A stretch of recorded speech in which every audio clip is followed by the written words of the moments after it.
back to the Rantin Review of Pro Wrestling. We're talking today about AEW Dynamite. Winter is coming. Winter came this past week and this past Wednesday on TNT. And yeah, you got to remember, about a month from now, a little less than a month from now, we're moving over to TBS for Rampage. But this night was featured by some really old school stuff. It was a very interesting card for AEW. Not the typical AEW card that you're used to. May have made some people happy, may have turned off some other people, but we're going to talk about it today in our brief review of the show. But before we get to that, I want to remind you guys, of course, as always, this is YouTube, so YouTube likes it when you hit that YouTube like button and the subscribe button and the notification bell and a bunch of other stuff that they want you to do because it changes all the time. So if you can help out the channel, I definitely appreciate it. It helps other people know about this video and this channel, and that we cover all elite wrestling on this channel. So thank you very much in advance, and now let's get on to the review. So the crux of this entire review is obviously going to be around the main event. The main event for the AEW World Championship, which started the show. Bryan Danielson, the American Dragon, challenging the AEW World Champion Hangman Adam Page. This match started off very slow, and I was a little bit concerned because I was like, what's going on here? And then I was like, oh, they're going to try to make this go very long. And long it went. It's really a tale of a lot of different little matches, and this is what you do when you get a long match like this. And you have the first part, it's a filling out process, but they kept the crowd involved with it. A lot of testament to that has to be given to Danielson, who obviously knows how to do stuff like this. This is the stuff that he wanted to do, and he realized you couldn't do this in WWE. You could not have this kind of a match to open up Monday Night Raw or SmackDowns, but he could do this kind of stuff in AEW, and he's getting to do exactly what he wanted to do here in AEW. Hangman Adam Page, to his credit, this was, I think, the first time I've seen him really kind of have to step into those shoes of being a main event big time wrestler. He really hasn't had that. Even that match with Omega, because Omega was really banged up and hurt by the time they got together. This match proved a lot more of Hangman Page's skills than anything else. You saw Danielson as the ring general, and he saw that the fact that Page can learn and can perform at this high level as a world champion, and he deserves the championship. I know he doesn't like that word. I don't like it either, but it just shows that he fits. He can step into those big boy shoes. Let's call it that. There's a lot of part of the match where Danielson is taunting Hangman, and he's doing the jumping jacks in the corner, a lot of heels from the past. About halfway through this match, we get a very kind of nasty gash on Adam Page from the square turnbuckles. That was a blading job, but it looked pretty nasty. Hangman's hair was basically dyed red from his own blood. He had blood streaming down. It was like right on the top of his hairline, and it was gushing for a good while in this match. And Danielson took advantage of it, started doing it, trying to open it up a little bit more the hard way with some knuckle shots and a bunch of other stuff.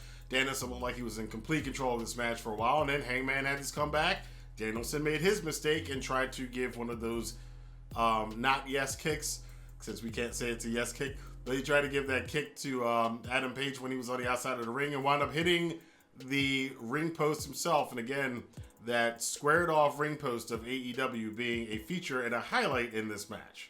Page starts to make a comeback. He tries to hit that moonsault dive from the top rope outside the ring a couple of times and nailed it. He got into a couple of instances where I thought he had won the match. Then the time is starting to wind down. We're getting to 40 minutes, 45 minutes, 50 minutes, 55 minutes into this match. It's like, all right, are they going to do a time limit draw again? And Danielson got the label lock on Adam Page, and I was like, oh, okay, so they're going to end it like that. But no, Page got out of it, was able to hit some really timely clotheslines, hit the buckshot lariat right as time expired. And yes, we did a Broadway, a real Broadway, a full 60-minute match here on AEW Dynamite for the World Championship. And I'll get into my thoughts about that now. But before we get into that, I wanted to say this was an old school, and somebody even tweeted me, one of my usual watchers tweeted me, and it's like, is this an 80s feeling match? This definitely feels like an 80s style. I remember watching matches like this, Ric Flair doing this with the Barry Windhams, and a lot of guys like that back in the day. The one I remember the most from the 80s was the Midnight Express and the Fantastics had a tag team match for the U.S. tag team titles that lasted like the entire hour-long show.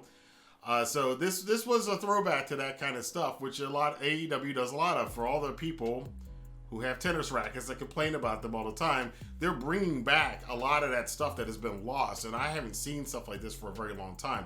Then there have been other 60-minute matches recently on television, but this was the most high-profile 60-minute time limit draw we've seen in quite some time.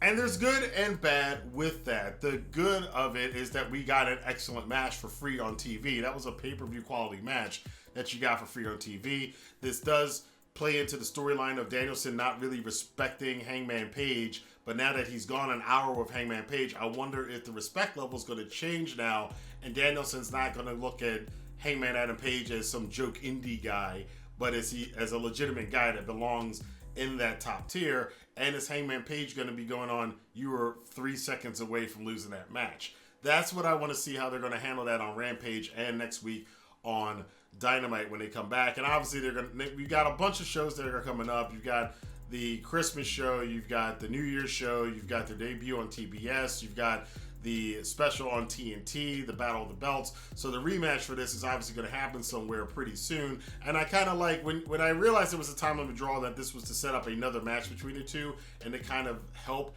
Hangman get his feet wet in wrestling, because he's never wrestled a high-profile match like this against a star this big, against in front of an audience, a viewing audience at home this big. He's obviously wrestled in front of bigger crowds at the Tokyo Dome and stuff like that, but and he didn't do that in the main event spot. He didn't do that as the guy with the world title against one of the best wrestlers in the world, and Bryan Danielson. So this was a really good showing from Hangman and a really good showing from Bryan. The downside of this, though, is it is a time limit draw. American fans hate that stuff. And I think it'd have been okay if we hadn't just seen a 30-minute time limit draw also with Bryan Danielson against Kenny Omega just like 2 months ago. So I think it's a little bit too many time limit draws in such a short period of time. Hopefully AEW will continue to space those out a little bit more. But the time limit draws, however, we may complain about it. I don't complain about it because I enjoy time limit draws. But they, especially if they're done the right way. If they're done in a crappy way, no. But this was done the right way. But they are memorable. I still remember Darby Allin and Cody Rhodes' time limit draw, and that helped Darby Allin get established as a main talent in AEW. So they serve a purpose. They are something as a part of a story that's a continuing story. So I think fans may be a little short-sighted. I know a lot of fans I see aren't short-sighted. They understand what's going on with the storyline and how you do these things. But I think it was a clever move. I've heard that Tony Khan isn't a fan of draws, which is weird because he's booked like 3 of them in the past 2 years. But hey, it does, again, like I said, it serves a purpose and it can help to enhance things. And I think we're going to have to see how this plays out with how they're going to handle the rivalry going forward, because it's clearly not over. And what is Danielson going to think of Page, and what is Page going to think now that he's gone 60 minutes? He's gone to Broadway in his first ever world title defense. That's a tall order to ask of a guy who's won his first world title, and your first match is going to be against Bryan Danielson, and you're going to do a 60-minute draw on live television. That's crazy. They cut away from that very quickly, though, because the crowd started to boo a little bit, and it's Western audiences, they do that stuff. But then we got into the rest of the card. We had the blow-off match between Serena, Deeb, and Hikaru Shida. Shida did win that match. It wasn't as good as the first 2 matches that they had. I like their first 2 matches a lot better than this one, but Shida did win and won the rivalry here with Deeb, but I don't think this is the end of that one. I would like to see them, as I said several times, bring this back maybe 6 months from now, maybe have a best-of-7 series with them for the TBS Championship. I think that'd be pretty cool. We also got Wardlow coming in and this continuing thing with him and Shawn Spears. And Spears, I think that phone call from MJF was BS. I think Spears is playing Wardlow, and they're going to put a little bit more layers to this whole long burning storyline with Wardlow eventually separating himself from MJF. But Wardlow took on Matt Sydal tonight. Sydal did his own. I don't know if I like Sydal being enhancement talent, but it's Wardlow. Wardlow will break you in half with those power bombs. Fortunately, Sydal only got 2 of them. And then stupid Shawn Spears goes, hey, it's too much, it's too much. And then he goes and beats up Sydal with the chair. And then says, pretends he gets a phone call and says that MJF asked him to get champagne to celebrate the Diamond Championship ring win later tonight. So there's that story still lingering out there. You got a bunch of other stuff going on this show. We had highlights of Hook's debut, remembering that. We have a couple other matches being set up. The Elite are now going to be taking on the Chaos Trio, the Chaos Court. I think it's a 5-man tag match. 4-man tag match? I don't know. I think it's a multi-man tag match with the Elite against Chaos and the Best Friends coming up on Rampage, which would be pretty cool.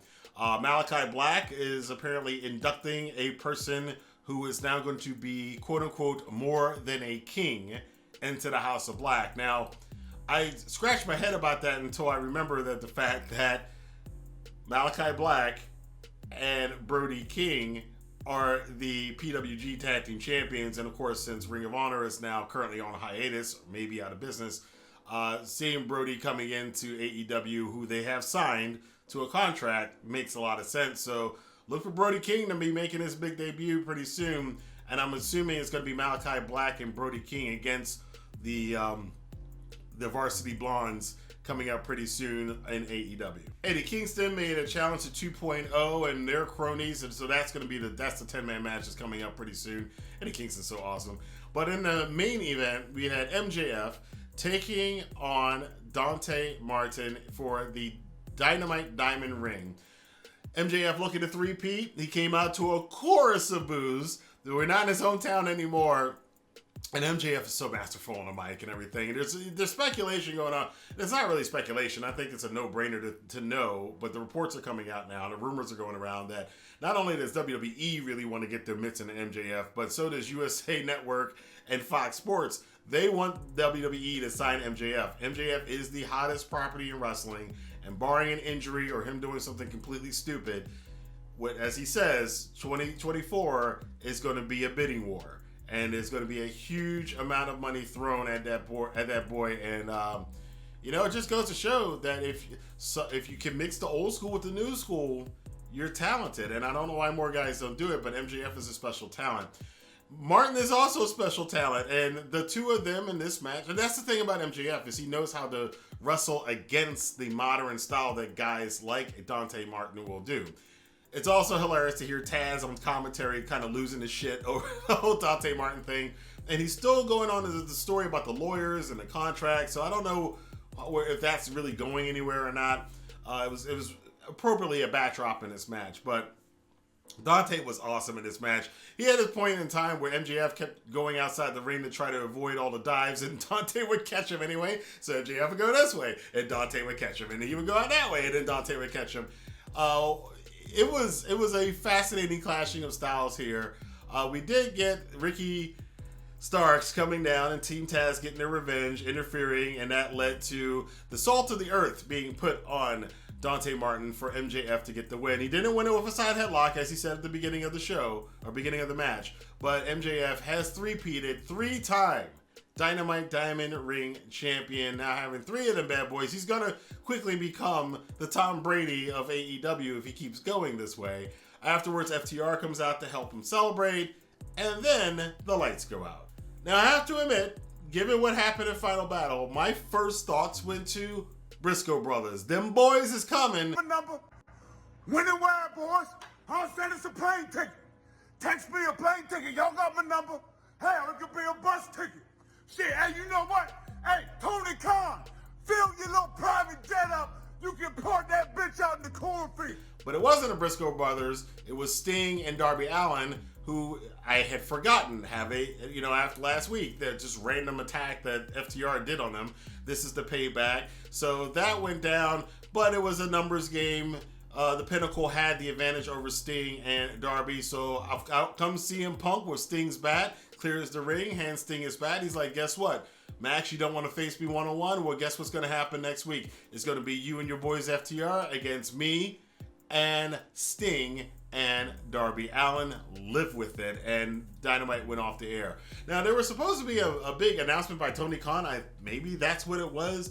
I thought they were going to announce something else. We didn't get any big debuts here. A lot of people were suspecting a big debut.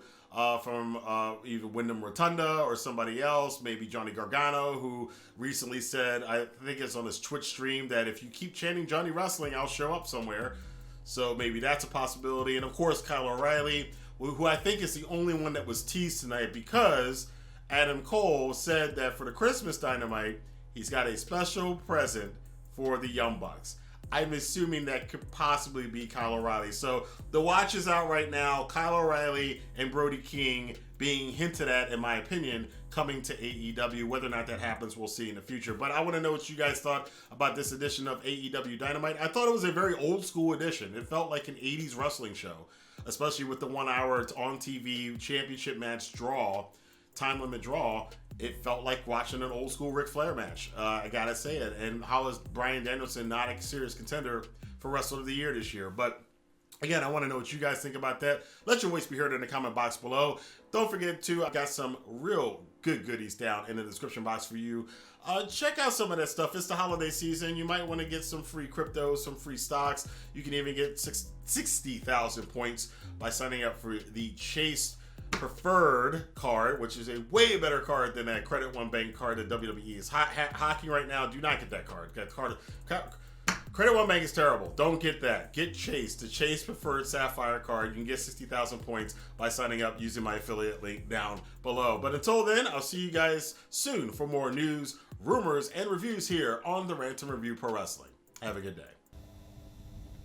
That one. Oh!